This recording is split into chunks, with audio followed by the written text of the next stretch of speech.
Si tu travailles, si tu as travaillé et tu as l'intention de retravailler, si tu veux entrer dans le milieu professionnel, n'oublie pas une chose, ta collègue ou ton collègue de travail n'est pas ton ami, c'est ton collègue de travail. C'est-à-dire que les relations doivent être professionnelles. La distance doit être sociale et non intime et non personnelle. Ce que je veux dire, c'est que tes problèmes restent tes problèmes.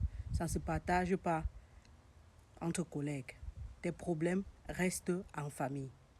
Ce que je veux dire, c'est que si ton collègue a ton numéro et que tu n'as pas encore assez confiance en lui, il ne doit pas avoir tes statuts WhatsApp.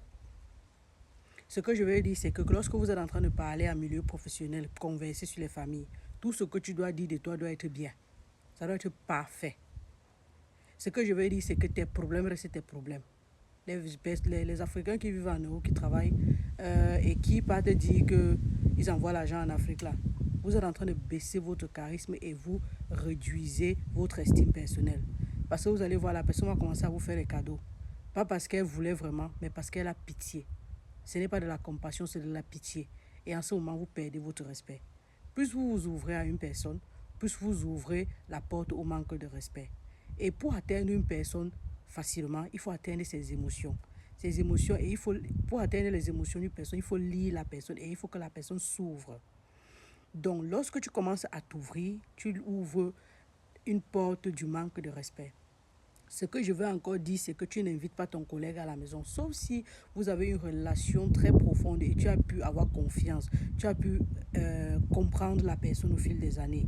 Tu ne lui ouvres pas les portes de ta maison. C'est ton espace personnel. Parce que tu peux rentrer chez toi, tu grondes ton enfant, tu parles mal à ta femme ou à ton époux, tu parles mal à ta soeur, et ça va aller en milieu professionnel. Ce comportement, cette liberté que tu t'es donnée qui a laissé voir tes émotions parce que tu te sentais libre en famille est perçue par ton collègue et est interprétée. Ce qui ira en milieu professionnel parce que ça bavarde beaucoup. Il y a le Congo, ça court. Et si je te dis ça, c'est parce que demain, quand tu vas commettre une faute professionnelle, on ne va pas te juger sur la base de ta faute professionnelle et te donner la chance d'améliorer. On va te juger sur la base de ta vie personnelle.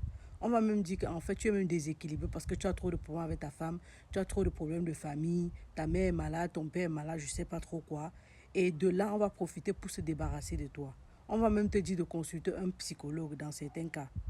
Il faut qu'on te juge sur ton professionnalisme. Ta vie privée, reste à la maison. Ta vie professionnelle, reste au travail. Tu peux pas rentrer partager un peu à la maison, mais c'est mieux de laisser le travail au travail. De temps en temps, tu peux, oui, juste te dégager. Mais j'insiste sur la vie professionnelle reste la vie professionnelle.